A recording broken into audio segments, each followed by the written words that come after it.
welcome back to the iFXEXPO Asia. You're watching Dukascopy TV here in coordination with FXDD Forex Peace Army. I'm joined now by FXDD's Thomas O'Reilly. Thomas, thank you so much for popping into the booth. Oh, thank you for having me, Natalie. Okay, now Asia, it's not just a technological hub, but also a financial one, being home to 2 of the BRICS nations and half of the world's population.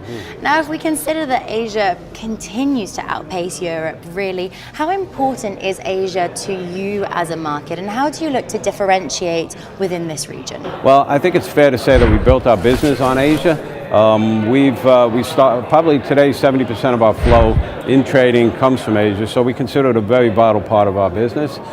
We maintain 24-hour language desks for each area of Asia, and we have relationships with IBs in the area dating back 10 years or so. So we have a very loyal following, and it's a very critical part of our business.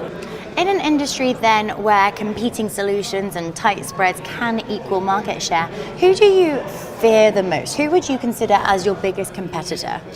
I think the large brokerage firms are always going to have a good position. Everybody has their own way of doing business, but the ones I worry a little bit about are new type fly-by-night type firms that offer everything from zero spreads, 200% bonuses, 1,000-to-1 leverage, like that. And it's the old motto, if it's too good to be true, it's too good to be true.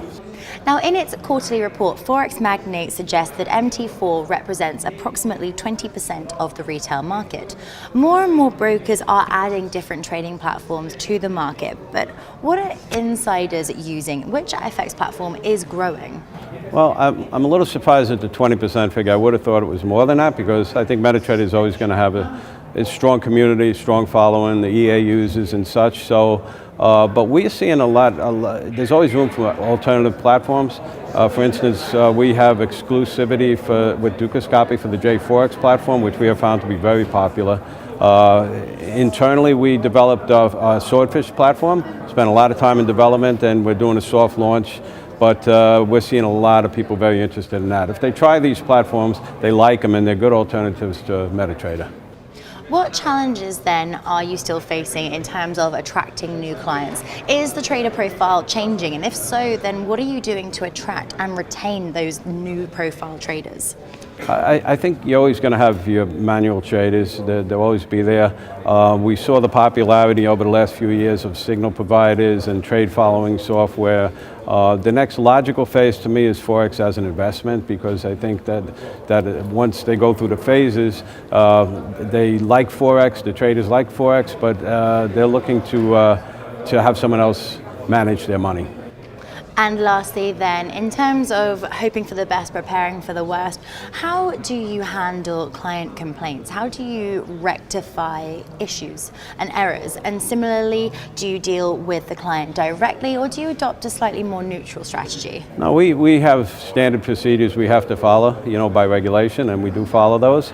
However, we take the old-fashioned approach. If we have customer complaints, you're always going to have problems with software. Any company is going to see software problems, spikes. They happen.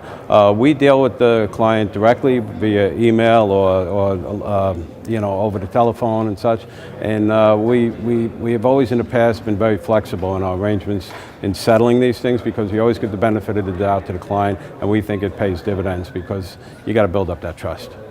Thomas, thank you so much for joining us. Thank you very much, Natalie. That's all we've got time for right now, but don't go away, as we'll be back shortly with another exclusive interview for you here at the iFXEXPO Asia. Goodbye for now.